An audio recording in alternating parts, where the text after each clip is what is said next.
नमस्कार छात्रों, मैं डॉक्टर सुमन ठाकर से आचार्य हिंदी राजकीय कन्या महाविद्यालय चूम।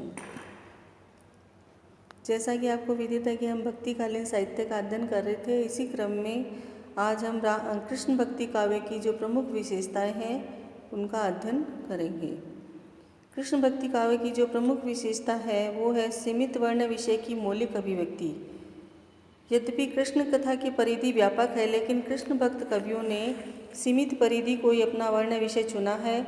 जन्म के उपरांत मथुरा के कारागार से बाहर आने से लेकर पुनश्च मथुरा प्रवेश के बीच कृष्ण नंदगांव, गोकुल, वृंदावन, गोवर्धन में जो बाल और किशोर जीवन की लीलाएं करते हैं, कृष्ण कवियों का यही वर्ण विषय रहा है। इसलिए हर लीला की हर कवि ने पुनरावृत्ति की है।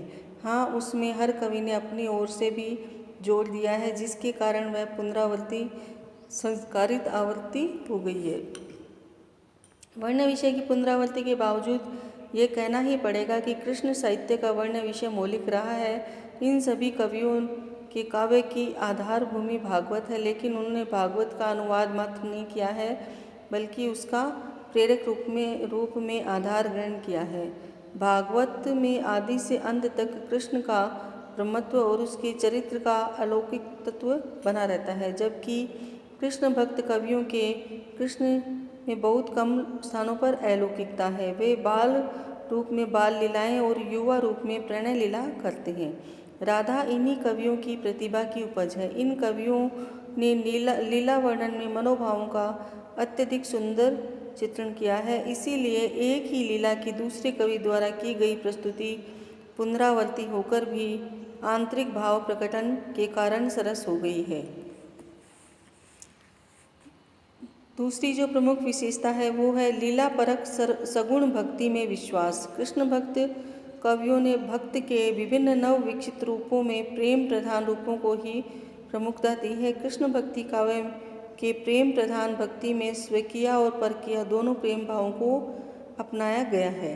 लेकिन जैसे कि डॉक्टर गणपति चंद्र गुप्त ने लिखा है, माधुर्य भाव की उपासना को अपनाते हुए भी इन कवियों ने मीरा और सूरदास जैसे कुछ कवियों को छोड़कर अपने आराध्य के प्रति प्रत्यक्ष रूप में आत्मनिवेदन एवं प्रणय निवेदन बहुत कम किया है। वे प्राय गोपियों के माध्यम से ही अपनी भावनाओं की अभिव्यक्ति करते हैं। वस्तुतः वे अपने आराध्य की प्रणय क्रीड़ाओं और रासलीलाओं का अवलोकन मात्र करते हैं, स्वयं उसमें प्राय सम्मिलित नहीं होते। उनके आराध्य कृष्ण विष्णु के अवतार जरूर हैं, लेकिन उन्हें वह लीलाधर सगुण रूप में ही आता है। इतना ही नहीं, उसके निर्गुण रूप का उन्हें कभी ध्यान ही नहीं आता। सूर और नंददास के भ्रमर गीत में गोपियों के माध्यम से इसी बात की प्रस्तुति हुई है। उद्धव अपने निर्गुण ज्ञान के दंभ से चूर होकर गोपियों को कृष्ण के स्थान पर निर्गुण ब्रह्म की उपासना, ध्यान, समाधि करने की बात कहते हैं, तो गोपियाँ पहले आंसू बहाकर कृष्ण के प्रति अपने अटूट प्रेम को सूचित करती हैं, फिर ब्रह्म जिज्ञासा प्रकट करती हैं कि उसका रूप कृष्ण से मिलता है कि नहीं। ये जानती है कि ये कोई और है तो जी भरकर उसका उपहास करती हैं और कृष्ण के सगुण रूप में अपने अटूट विश्वास का परिचय देती हैं। कृष्ण भक्त और गोपियों का कृष्ण के प्रति आकर्षण उसके अलौकिकता में नहीं, रूप माधुर्य में है और उनकी लीला में है। सांप्रदायिक कवियों के साथ ही मीरा, रसखान ने भी रूप माधुर्य का पर्याप्त मात्रा में वर्णन किया है। रसखान तो इस लीला स्वाद के प्रति इतने लालायित हैं कि अगले जन्म में भी ब्रज में ही जन्म लेना चाहते हैं। राम भक्ति के आराध्य राम हमेशा अलौकिक बने रहे हैं। तुलसी को तो राम के सगुण निर्गुण में कोई भेद नजर नहीं आता, लेकिन कृष्ण भक्ति निर्गुण की भर्त्सना कर लीला परक सगुण भक्ति में विश्वास करते हैं।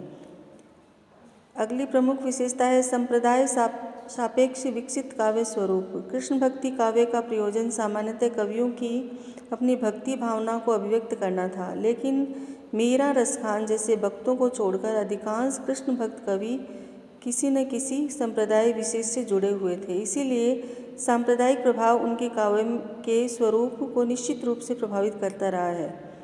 वल्लभ संप्रदाय में प्रारंभ में बाल कृष्ण की उपासना प्रचलित थी, जिसके प्रभाव से उसके आश्रय में वात्सल्य रस के काव्य का पर्याप्त विकास हुआ, किंतु आगे चलकर जब बाल कृष्ण के स्थान पर राधा कृष्ण की प्रतिष्ठा हो गई तो उसमें वात्सल्य रस का स्थान श्रृंगारिकता ने ले लिया। चैतन्य संप्रदाय में परकीय भाव की उपासना तथा राधा वल्लभ संप्रदाय में नित्य बिहारी की आराधना मान्य थी, जिसका प्रभाव इस संप्रदाय के कवियों पर भी पड़ा। जहाँ एक में विरह प्रधानता है, वहाँ दूसरे संयोग क्रीड़ाओं की। विभिन्न संप्रदायों की परस्पर प्रतियोगिता और लोक रुचि का प्रभाव भी इनके काव्य पर पड़ा है। इन भक्त कवियों का एक कार्य मंदिर में दैनिक कार्यक्रम और विशेष पर उत्सव के आयोजन में भजन कीर्तन भी था। इसीलिए लोक रुचि का असर उनके काव्य पर अवश्यंभावी था। अतः कहा जा सकता है कि संप्रदाय और लोक रुचि का प्रभाव इस धारा के काव्य स्वरूप के विकास में सहायक साबित हुआ है। अगली जो प्रमुख विशेषता है वो है सरस भावाभिव्यक्ति, वात्सल्य और श्रृंगार।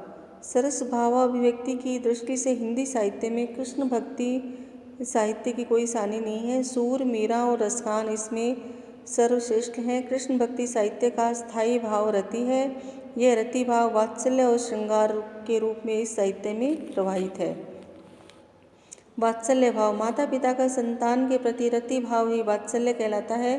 कृष्ण भक्ति साहित्य वात्सल्य सिंधु है। सूरदास ने वात्सल्य का कोना कोना झांका है।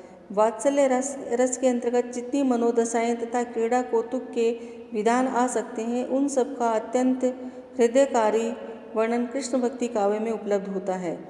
बच्चों की छवि और उससे उत्पन्न सुख की राशि का अनुभव, उनके घुंघराले केस, आकर्षण नेत्र, मनोमुग्धकारी तोतली बोली, उनकी छाया को अपने ही हाथ में पकड़ने की इच्छा, माखन चोरी, बहाने बनाना, शिकायत करना, माता का बच्चे के सोने के लिए लोरी गाना, बालक का झूठ-मूठ सोने का अभिनय और माता से अलग होते हुए रोना, दूध पिलाने के लिए झूठ-मूठ के प्रलोभन, कहाँ तक कहा जाए, हर घर में माता पिता के बीच होने वाली छोटी से छोटी क्रिया का अंकन संयोग वात्सल्य के अंतर्गत हुआ है। कृष्ण के मथुरा चले जाने पर माता यशोदा का वियोग वात्सल्य भाव की अभिव्यक्ति पाठकों को द्रवित कर देती है। श्रृंगार भाव, दंपति विषयक रति भाव श्रृंगार कहलाता है। वल्लभ संप्रदाय में बाल पूजा का अनन्य साधारण महत्व है। इसीलिए इस संप्रदाय के भक्तों ने बाल कृष्ण की लीलाओं का वर्णन किया है। लेकिन अन्य संप्रदाय और वल्लभ संप्रदाय के भक्तों की रुचि बाल कृष्ण की अपेक्षा किशोर और युवा कृष्ण में ही रही है। इसलिए कृष्ण भक्ति साहित्य में प्रमुख रूप से श्रृंगार भाव को स्थान प्राप्त हुआ है। कृष्ण, राधा और गोपियों के संयोग और वियोग श्रृंगार भाव की सरल अभिव्यक्ति जितना स्तरीय रूप में कृष्ण भक्ति साहित्य में हुई है, वैसी अन्यत्र दुर्लभ है। यहाँ का श्रृंगार भाव अशरीरी है। वासना की उदामता का इसमें अभाव है। हाँ, उत्तर काल में यह श्रृंगार भाव का सुंदर समन्वय हुआ है। इसमें अभिव्यक्त श्रृंगार भावना वासना में परिवर्तित होती दिखाई देती है। अन्यथा यह श्रृंगार भाव और भक्ति भाव का सुंदर समन्वय हुआ है।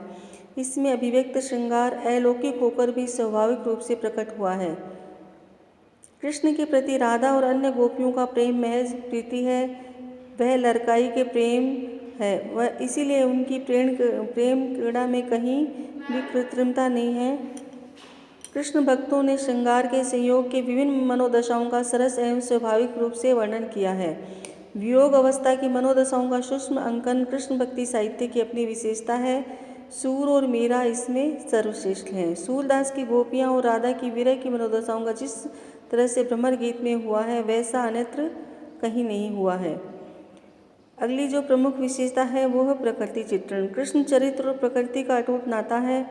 वे पैदा हुए कैद में, फले फूले मुरझाए भी प्रकृति की साई में। उनकी बाल और युवा लीला ब्रजभूमि की सुरम्य प्रकृति के रसांचल में ही हुई है। इसीलिए कृष्ण भक्ति साहित्य और ब्रजांचल का भी अटूट रिश्ता है। यद्यपि इस साहित्य का स्वतंत्र रूप किसी का भी नहीं, हर चीज़ कृष्ण के साथ जुड़ी है, कृष्णमय है। इसलिए प्रकृति चित्रण भी स्वतंत्र रूप से कहीं कैसे आती। कृष्ण भक्ति साहित्य में ब्रजांचल चित्रण विषयात्मक अलंकृत मानव क्रियाकलापों की पृष्ठभूमि में अलंकारों के रूप में हुआ है। इसमें प्रकृति के कोमलतम चित्र भी हैं और कठोरतम भी हैं। यह प्रकृति अनुकूल रूप में भी है और प्रतिकूल रूप में भी है।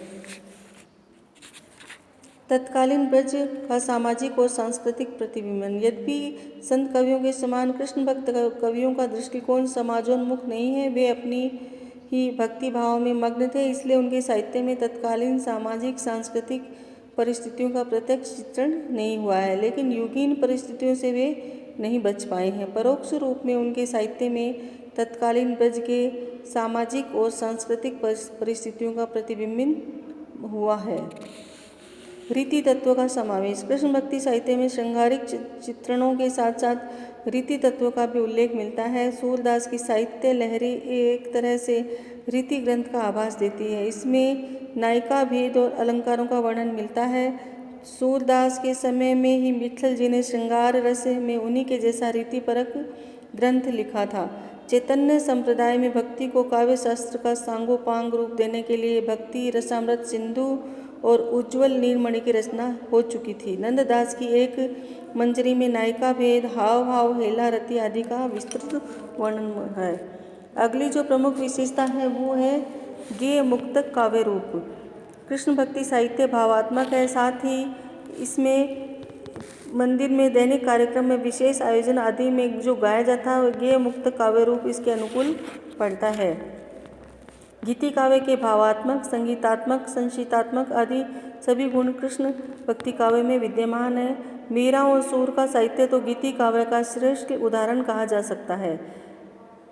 अगली जो प्रमुख विशेषता है ब्रज भाषा का परिष्कार। कृष्ण भक्ति साहित्य में कृष्ण की जन्मभूमि में लोक प्रचलित ब्रज भाषा का ही प्रयोग किया गया है। कृष्ण के रूप एवं लीला माधुर्य में गीतात्मक अभिव्यक्ति के लिए ब्रज भाषा ही अनुकूल साबित हो सकती थी, इसलिए ब्रज भाषा का प्रयोग इस काव्य में किया गया है। छंद और अलंकार योजना। कृष्ण भक्ति साहित्य की रचना प्रमुखतः पदों में हुई है। कृष्ण काव्य में संगीत में पद हिंदी साहित्य की अमूल्य निधि है। इसके कवियों ने पदों के अतिरिक्त कम मात्रा में क्यों न हो छंदों का भी प्रयोग किया है। सुर सागर में कुछ स्थानों में रोला और चौपाई का प्रयोग भी हुआ है। नंददास आदि कवियों ने रोला दोहा छंद को भी अपनाया है। रसगान की रचना में पदों का ही प्रयोग नहीं है, उसमें सारी रचनाओं में कवित्व, सवैया, दोहा, सोहटा आदि का भी प्रयोग किया गया है।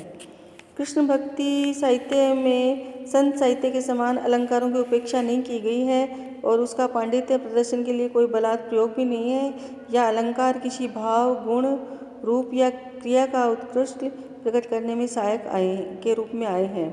इसमें अलंकारों का सबसे अधिक प्रयोग सूरदास जी की रचनाओं में हुआ है। इनके पश्चात नंददास की रचना का क्रम आता है। सूरदास की साहित्य लहरी में अलंकारों का वर्णन पाया जाता है। सुर सागर में रूपक, उपमा, उत्प्रेक्षा आदि अलंकारों का प्रमुख रूप से प्रयोग हुआ है।